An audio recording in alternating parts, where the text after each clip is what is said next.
Ya, oke. infeksi gigi. Berarti bersinergi ya. Ya. Yang ada di bagian area wajah dan kepala kita ya. Karena ya kayak dokter bilang THT lah ya, telinga, hidung, tenggorokan. Termasuk mulut kadang-kadang ya.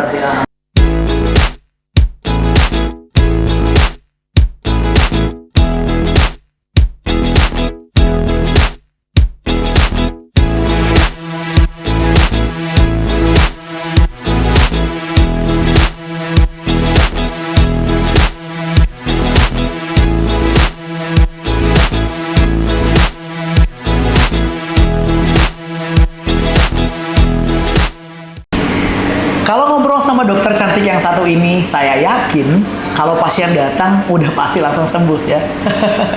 Kita tanya dulu apa kabarnya Dokter Melin. Baik, Dedi. Apa kabar? Ya, baik juga dokter. Alhamdulillah baik. Bayangkan ya, kayak aku bilang tadi di awal ya, kalau udah masuk ke ruang Dokter Melin, terus pasti kayak langsung, segar gitu ya.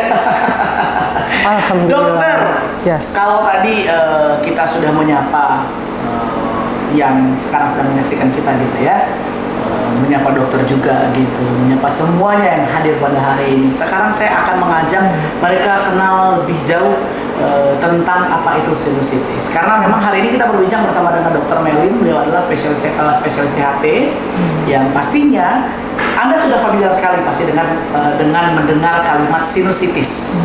Tapi sebenarnya apa sih sinusitis itu? Boleh dok, mungkin diceritain dikit apa sebenarnya penyakit sinusitis itu? Oh, baik. Jadi sinusitis itu definisinya ya, dia adalah peradangan pada sinus. Okay. Nah, sekarang sinus itu sendiri apa, Bang Dedi? Bang Dedi atau bebas atau Mas Dedi atau Mang Dedi? Mang Cek Dedi ya, karena kan orang Palembang. Nah, jadi sinus itu adalah rongga-rongga yang ada di tulang tengkorak kita. Oh, oke. Rongga-rongga yang ada di tulang tengkorak kita. Area kepala ada di sini, ya di bagian pipi ada juga di antara dua bola mata ini ada juga di bagian dahi. Oke. Oh, jadi sinus adalah rongga-rongga yang ada di area kepala. Ya, fungsinya rongga-rongga tersebut adalah untuk, kalau pada orang yang sehat, rongga-rongga tersebut isinya udara. Nah, jadi fungsi dari sinus ini menurut para ahli adalah untuk meringankan beban di tengkorak. Karena itu jadi tengkorak itu tidak isinya padat, hanya tulang saja, ada rongga-rongga tersebut. Seperti itu sinus. Nah, sinus ini sendiri muaranya kebanyakan di hidung. Karena itu jadi sinus itu sangat akrab juga dengan dokter spesialis telinga, hidung, tenggorok ya gitu. Nah, jadi sinusitis sendiri artinya adalah peradangan pada rongga-rongga sinus tersebut, jadi gitu. Peradangan pada rongga-rongga sinus tadi gitu dok. Ya karena memang kebanyakan ya apalagi kalau ketemu orang pilek dikit, sinus lu, sinus gitu. Padahal kan sebenarnya tuh entah pilek entah apa gitu ya dok. Ya berarti klasifikasinya adalah terjadi peradangan pada rongga-rongga sinus yang ada di area kepala, area wajah kita seperti itu ya. Orang kita gitu ya. Nah, kalau ngomong-ngomong soal sinusnya sendiri, ini apa yang menjadi penyebabnya dok? Nah, jadi karena muara dari sinus-sinus tersebut kebanyakan di hidung, penyebabnya adalah kebuntuan atau drainase yang tidak baik dari sinus tersebut ke arah hidung. Nah, jadi sinus tersebut muaranya itu harus terbuka dengan baik. Mas Dedi ya. Kayak istilahnya kalau got mampet itu nggak jalan ya dok ya? Iya, jadi sinus itu juga muaranya harus terbuka dengan baik, lapang, ya. Nah, kalau misalnya muara tersebut sempit, tersumbat, maka otomatis drainase sinus itu akan terganggu dan nanti di dalam sinus itu terjadi peradangan. Nah, kalau lebih lanjut dia bisa menghasilkan cairan radang. Nah, cairan radang, nah itu sudah kita sebut sinusitis ya, biasanya sampai terbentuk cairan di dalam sinus, karena kan dia normalnya harus kosong Mas Dedi, harus isinya udara, tidak boleh ada cairan. Nah, nanti lama-kelamaan juga ada keterlibatan bakteri, karena cairan tersebut jadi media yang baik untuk perkembangbiakan bakteri seperti itu. Biasanya faktor utamanya apa dok yang menyebabkan munculnya si cairan-cairan ini tadi? Nah, itu yang menyebabkannya adalah drainase yang tidak baik. Berarti muaranya mampet, ya, lubangnya mampet. Nah, itu macam-macam.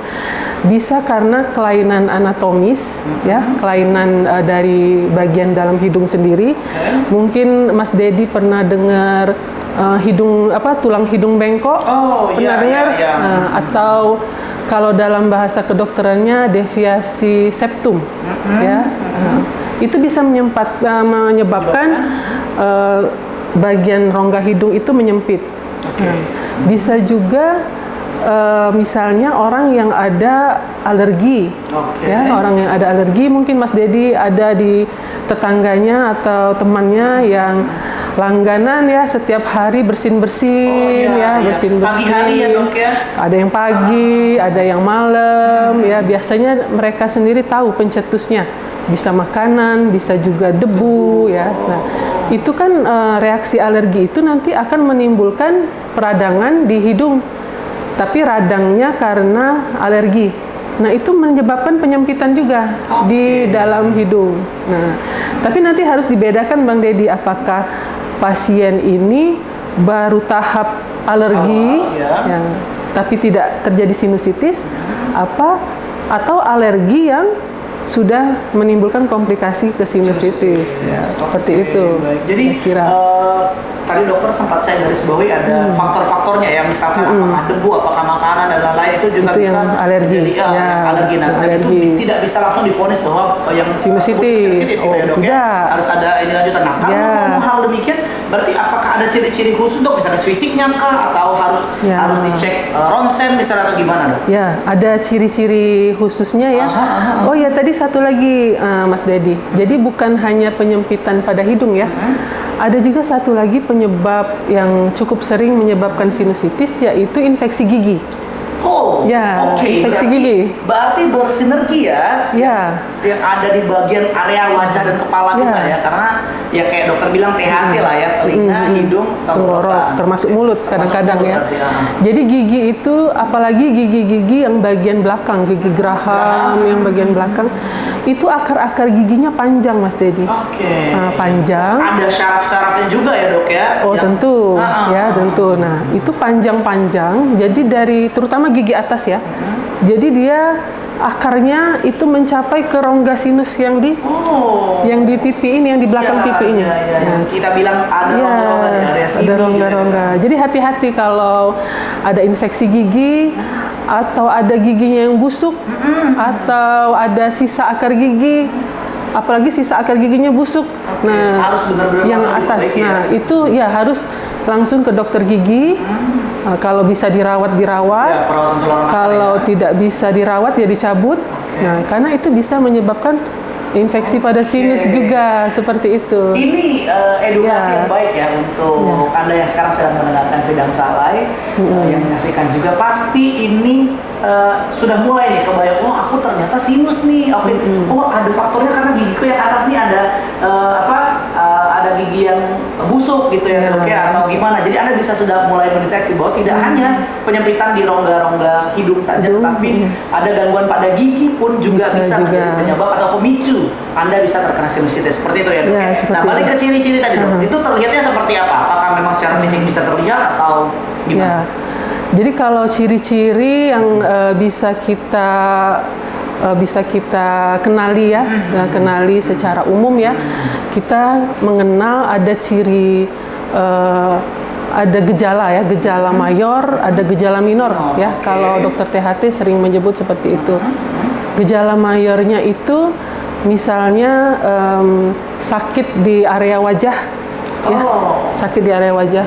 Dia khasnya kalau orang sinusitis itu paling sering keluhannya, kalau yang Islam, ya, yang sholat pas nunduk kok sakit gitu. Biasanya di daerah wajah. Pipi wajah gitu, nah, biasanya di daerah wajah. Kemudian juga hidung yang tersumbat, ya, hidung yang tersumbat dalam biasanya kurun waktu yang panjang, ya, bukan hilang timbul, ya. Kemudian juga ada ingus yang kental, ya, kadang-kadang berbau, tapi bisa juga enggak. Oke.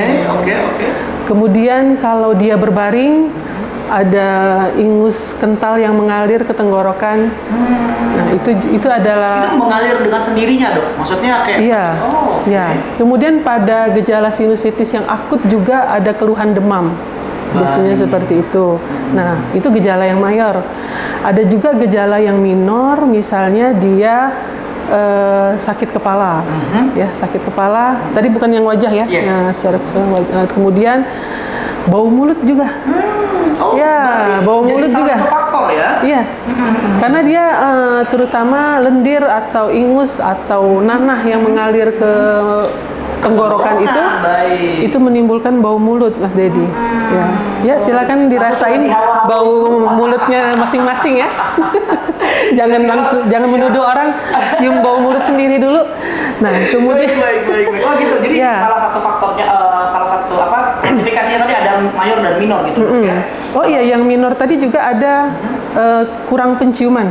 Waduh. Nah, kurang tapi penciuman. tidak COVID ya, Dok ya. Nah, itu makanya di masa COVID ini sering jadi rancu. Ini hilang penciumannya karena sinusitis Sinusitis atau apa COVID. karena COVID. Nah, itu dokter THT tuh biasanya yang jadinya akan selalu ketemu pasien-pasien seperti itu. Ya, itu Gitu. itu antara lain seperti itu, Mas Baik. Dedi. Ya. Tadi kita klasifikasikan menjadi dua, ada yang mayor, ada yang minor. Ya. Di mana mayor tadi ada beberapa poin-poin juga. Salah satunya ketika Anda berbaring itu akan ada lendir yang mengalir dengan sendirinya ke lendir kental ya, Dok ya. Iya.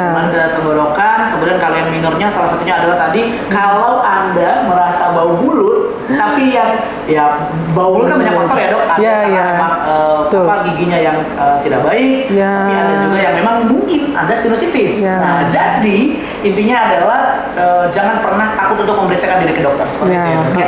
Nah, tapi kalau ngomong-ngomong, ini kan tadi kita bahasnya ciri-ciri, Dok. Tapi kadang-kadang kayak saya bilang tadi, ada orang yang kayaknya aku nggak sinus deh, tapi kok ini gejalanya mirip ya. Kan suka meraba-raba gitu ya. Meraba-raba. Orang-orang yang punya penyakit itu kadang-kadang meraba-raba karena alasannya takut untuk pergi ke dokter lah, takut inilah, takut itulah. Tapi kira-kira untuk mendeteksi awal, apa yang biasanya dirasakan oleh si orang yang terkena sinusitis?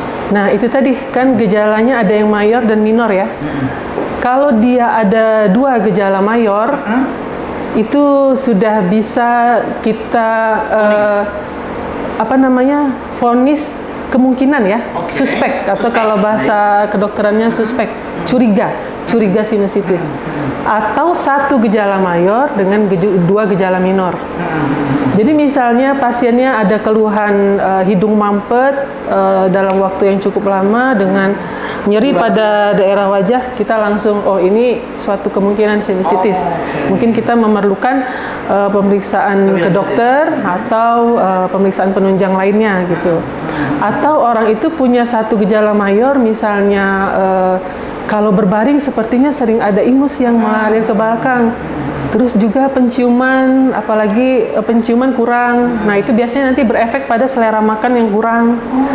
Kemudian juga ada lagi gejala atau mau bau mulut.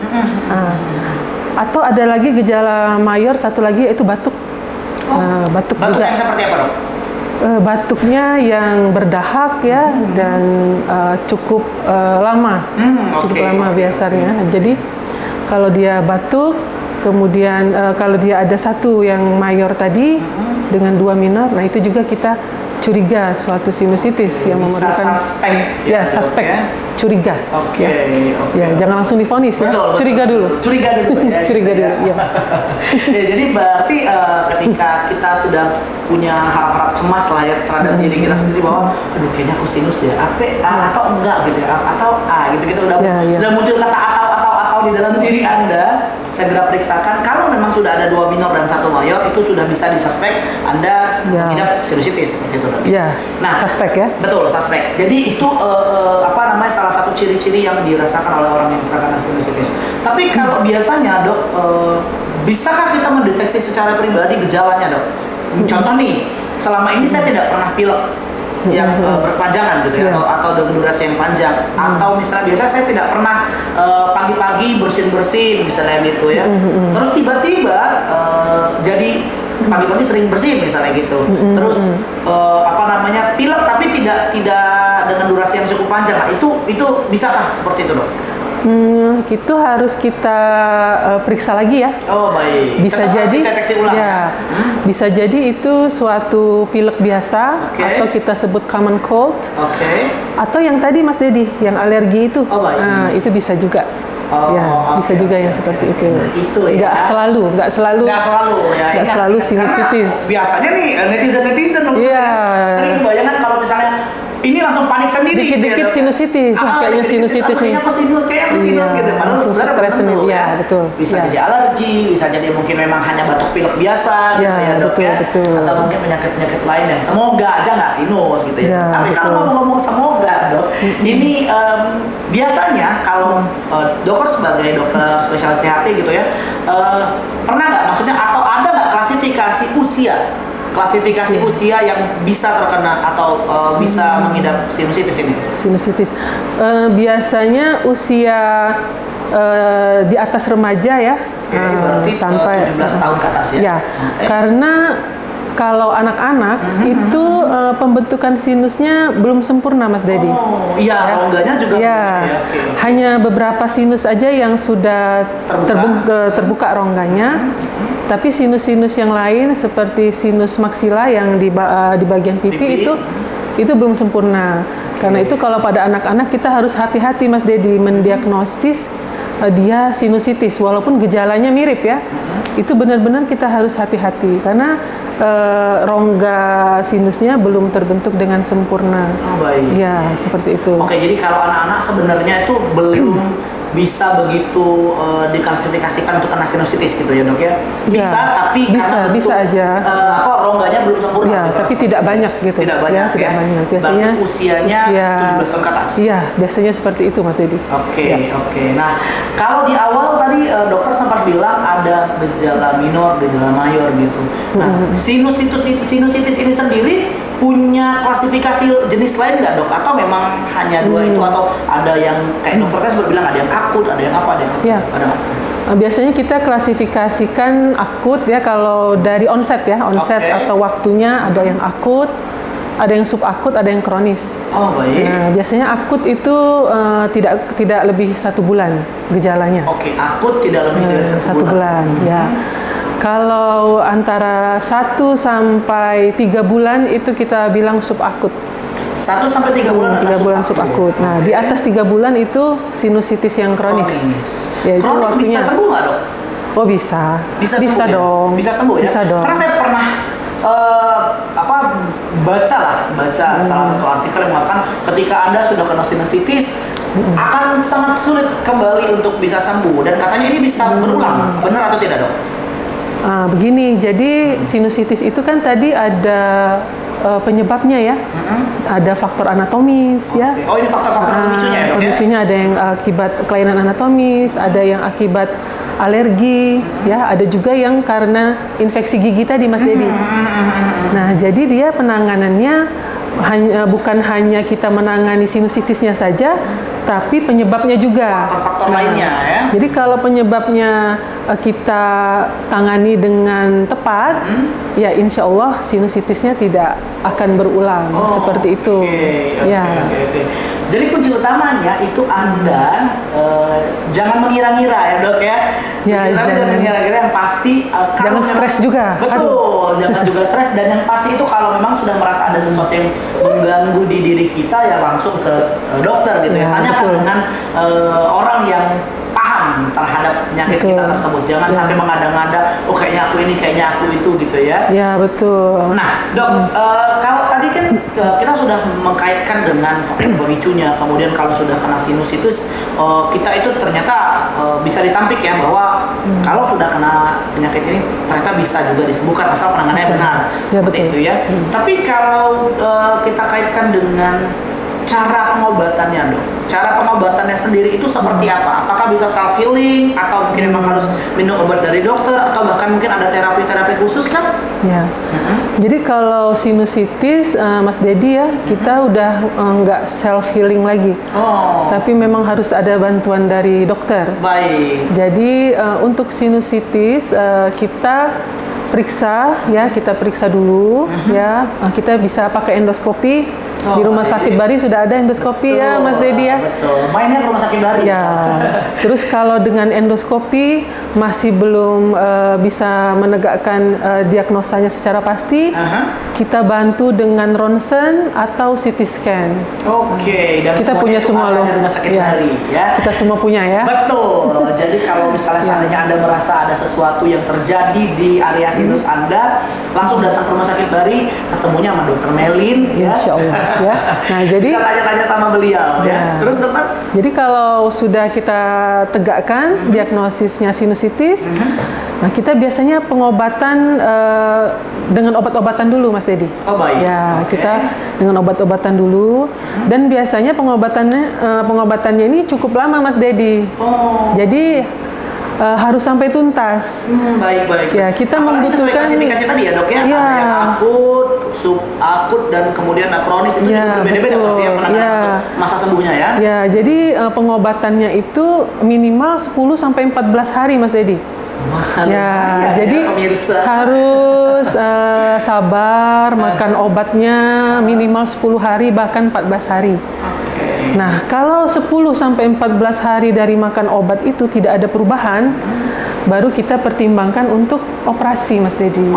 Seperti itu. Baik. Jadi ada kemungkinan untuk dioperasi berarti dok ya? Ya, ada kemungkinan untuk dioperasi, dan bisa di Rumah Sakit Bari. Betul. Lagi-lagi bisa di Rumah Sakit Bari. Bisa di Rumah Sakit Bari operasinya. Rumah Sakit Bari karena memang dengan tenaga medis yang terpercaya, alat-alat juga mumpuni, pasti Anda alatnya insya Allah lengkap ya. Betul. Insya Allah ketika Anda datang ke sini pulangnya juga dengan kondisi sehat ya dok ya. Insya Allah. Amin. Tapi sorry dok, aku pengen menggarisbawahi kaitannya dengan operasi tadi gitu ya dok ya. Bentuknya apakah pembedahan atau sedot atau gimana? Ya, jadi intinya operasi itu adalah kita menguras ya sinusnya. Kita keluarkan nanahnya ya, atau cairan dari sinusnya harus kita keluarkan. Terus muara-muara sinus tadi harus kita perlebar, Mas Dedi. Kalau ada penyempitan harus kita perlebar.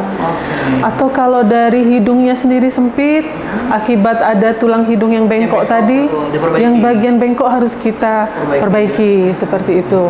Nah, jadi dan operasinya itu dari lubang hidung ini aja, Mas Dedi. Jadi jangan dibayangkan operasinya nanti ngiris-ngiris muka ya. Kita nggak iris-iris muka, tapi dari hidung. Seperti itu. Saya tanyain karena saya yakin Anda pasti akan berpikir, waduh dioperasi. Karena kan mindset orang-orang ketika udah kalimatnya operasi pasti ada bedel-bedelan, jahit-jahitan gitu ya, iris gitu ya. Tapi tidak untuk sinis-sinis, tetap dengan pengurasan ya dok. Ya, dikuras. Kemudian kalau ada memang area-area yang bengkok yang itu sempit, atau yang sempit akan dibuat muaranya jadi lebih lancar gitu ya. Dan pakai endoskopi. Dengan menggunakan endoskopi di kamar operasi, Mas Dedi. Betul. Dan seperti itu. Pastinya sterilisasinya juga sangat terjaga sekali ya dok ya. Oh tentu. Kan di Rumah Sakit Bari, Mas Dedi. Iya. Jadi kalau seandainya nanti khawatir, tenang, tidak akan ada sayap penyayat ya dok ya. Kecuali kalau bengkok ya dok ya. Mungkin kalau bengkok itu gimana? Mungkin ya, tapi tetap kita operasinya dari dalam lubang hidung, nggak diiris di hidung ya. Betul. Keren ya. Jadi tidak perlu takut. Mungkin kelihatan hidungnya pengen mancung, bisa dimancungin. Beda ya dok. Enggak. Canda ya bagian saya. Oke, terakhir dok, mungkin ada apa namanya? Oh ya, sebelum saya minta pesan-pesan dari dokter, ini penyakitnya menular atau tidak? Penyakitnya insya Allah tidak menular. Ya, insya Allah tidak menular, dan bisa kita tata laksana secara total, insya Allah seperti itu. Jadi kalau ada yang bilang sinus nular enggak ya dok ya, kecuali kalau kayak batuk pilek. Tapi kalau batuk pileknya, apalagi yang disebabkan virus ya itu menular. Itu menular. Tapi kalau untuk sinusnya tapi kalau sinusitis tidak. Nah terakhir dok, mungkin bisa kasih pesan ke pemirsa yang sedang mendengarkan dan menyaksikan kita sekarang, mungkin pesannya untuk masyarakat, mungkin untuk menjaga diri atau yang lain-lain, silakan. Jadi bagi masyarakat siapapun yang mungkin saat ini merasa sepertinya ada gejala-gejala sinusitis, tidak usah jadi stres ya. tidak usah jadi kayak banyak pikiran begitu. Jangan khawatir. Jangan khawatir, datang saja ke Rumah Sakit Bari. Kita akan periksa dengan seksama di sini. Insya Allah bisa ditata laksana dengan baik. Ya. Oke. Itu aja. Nah, apalagi ya kalau ke Rumah Sakit Bari datangnya langsung lihat Dokter Melin yang tadinya sakit langsung seger ya. Insya Allah. Alhamdulillah. Amin ya. Amin. Sekali lagi terima kasih banyak Dokter Melin. Terima kasih, sudah Mas hadir di Dedi. Bidang Sawai yang Ya. masih juga untuk Anda yang sekarang sedang menyaksikan. Jangan lupa untuk follow Instagramnya kita di @rsudpbari dan juga nanti akan kita lampirkan di bawah Instagramnya Dokter Melin dan juga Instagram saya pastinya ya. Terima